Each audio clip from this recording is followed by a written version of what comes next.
பூரி, சப்பாத்தி, இடியாப்பம் இது மாதிரிக்கு ஒரு சூப்பரான சைட் டிஷ் ரெடி பண்ணலாங்களா?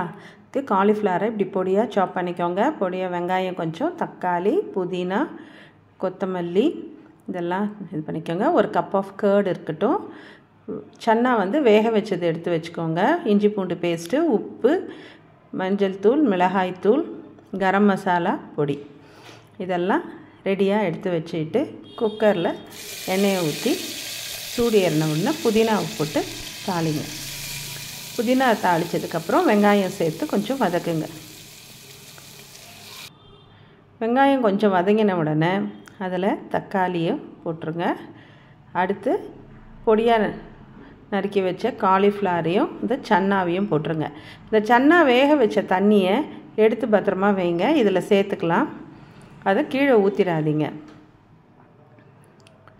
காலிஃப்ளவர் போட்டு கொஞ்சம் வதக்க விடுங்க.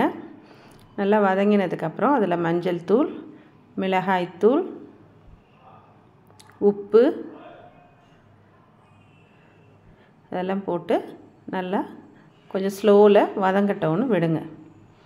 அதுக்கப்புறம் அதில் இஞ்சி பூண்டு பேஸ்ட்டு சேர்த்துருங்க. இந்த தயிர் எடுத்து வச்சுருக்கோம் இல்லைங்களா, அதுலேயே கரம் மசாலா பவுடரையும் போட்டு கலந்து அது இதில் ஊற்றிடுங்க.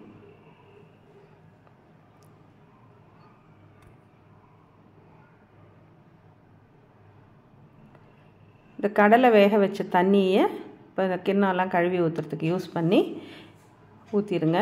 இன்னும் கொஞ்சம் ஒரு அரை டம்ளர் தண்ணி சேர்த்து ஊற்றிக்கோங்க. இந்த பதத்துக்குள்ளே இருக்கட்டும். ஒரு 3 விசில் குக்கரை வேக விட்டதுக்கப்புறமா திறந்து பார்த்திங்கன்னா இப்படி பார்க்கவே தளதளான்னு சூப்பராக இருக்கும். இதில் கொத்தமல்லி இலையை தூவி நல்லா கலரி விட்டு சப்பாத்திக்கோ இல்லை பூரிக்கோ இடியாப்பத்தோடு சேர்த்து சாப்பிட்டு பாருங்களேன். செம்ம டேஸ்ட்டாக இருக்கும். இப்போ உங்கள் கிரேவி ரெடி.